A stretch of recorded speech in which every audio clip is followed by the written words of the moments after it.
Bonjour à tous, bienvenue dans cette vidéo un peu particulière aujourd'hui où on va vous parler des petites vérifications à effectuer avant d'avoir appelé notre technicien, à effectuer par vous-même.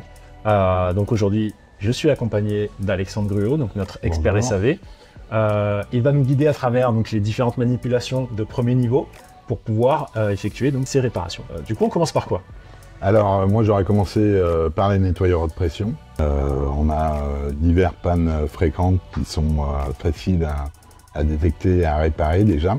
La première panne, le mieux c'est de vérifier si on a une alimentation électrique, si le nettoyeur est bien branché, si le jus arrive sur le nettoyeur. La deuxième chose c'est de vérifier s'il y a bien l'eau qui est alimentée.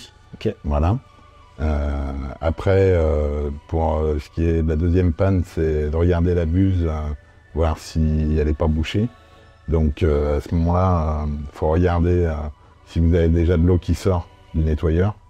Si vous n'avez pas d'eau qui sort, c'est la buse qui est bouchée. Si elle est juste encombrée, vous aurez un filet d'eau qui n'est pas forcément toujours linéaire. Donc il n'y en a pas pour très longtemps. On prend deux clés, on démonte la buse, on regarde à travers, voir si on voit le jour. Ok. S'il n'y a pas de cochonnerie coincée dedans, on la nettoie et on remonte, voilà. Et la dernière panne assez fréquente, c'est sur un type de nettoyeur à haute pression, c'est sur les nettoyeurs de la marque Maher, où vous avez en fait un disjoncteur interne qui peut arriver, qui saute suite à une surchauffe, à un problème électrique ou une mauvaise utilisation. Et à ce moment-là, il faut juste démonter les deux vis du compartiment électrique pour remettre en route le disjoncteur. Il y a juste un bouton sur lequel on appuie et ça peut repartir. Ok. Voilà. Merci Alex. Du coup, on va passer aux pompes dosatron qui sont nos appareils pour effectuer la dilution de nos produits. Qu'est-ce que tu peux nous dire à propos de ça? Alors, sur ces pompes dosatron, il y a 4 vérifications à effectuer en premier lieu. La première, toujours pareil comme sur les nettoyeurs de pression, où on va vérifier qu'elles sont bien alimentées en eau. La deuxième, c'est regarder que vous avez bien de l'eau qui sort de la poignée quand vous appuyez dessus. La troisième, c'est bien penser à vérifier si vous avez du produit présent ou non dans le tuyau d'aspiration, celui qui va dans le bidon. Et enfin, la dernière, c'est de mettre la poignée en marche et de regarder, de vous approcher de la pompe et de regarder si vous l'entendez claquer ou non. Normalement, elle doit claquer toutes les 5 à 10 secondes. S'il n'y a pas de claquement, ça veut dire qu'elle ne fonctionne pas. Et à ce moment-là, il faut appeler le service technique pour une intervention. Ok, on passe maintenant à l'autre système de dilution qu'il y a chez nous, donc les Venturi. Qu'est-ce que tu peux nous dire à propos de ça? Alors, sur ces Venturi, il y a 4 vérifications à faire. Ok. La première, comme précédemment, vérifier qu'elles soient bien alimentées en eau. La deuxième, pareil que sur les pompes dosatron, vous avez bien du produit dans le tuyau d'aspiration. La troisième, que le clapet anti-retour fonctionne. Donc, deux sous-pannes là-dessus. La première, c'est qu'il y ait du liquide qui redescende dans le bidon. Ok. Et la deuxième, c'est que vous n'ayez pas d'aspiration Au niveau du bidon.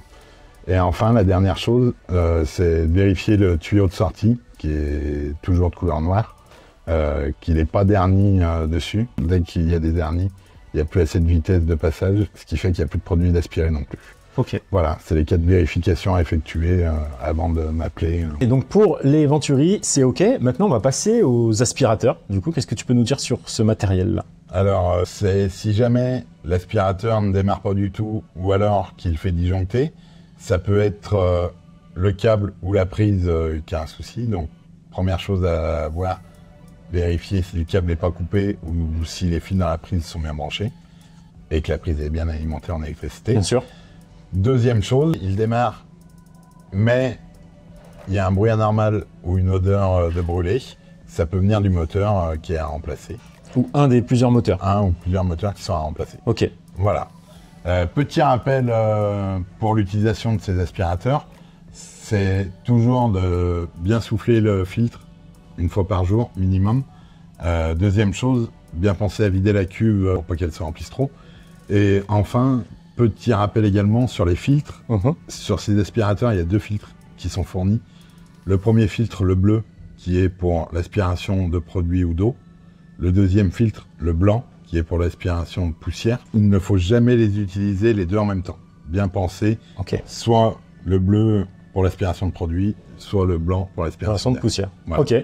Merci encore Alex pour tous ces précieux conseils. Du coup, on vous rappelle évidemment que ce ne sont pas des manipulations obligatoires à effectuer, mais effectivement, ça peut vous sortir de petits tracas qui peuvent, comme on l'a dit, éventuellement survenir avec ce type de matériel. Ça vous permet aussi d'avoir une intervention immédiate et une résolution de problème immédiate sans avoir à faire intervenir Alex, notre technicien. Et forcément, ça va impacter avec un délai, etc. Donc, merci encore, merci Alex, et à très bientôt. Merci à vous.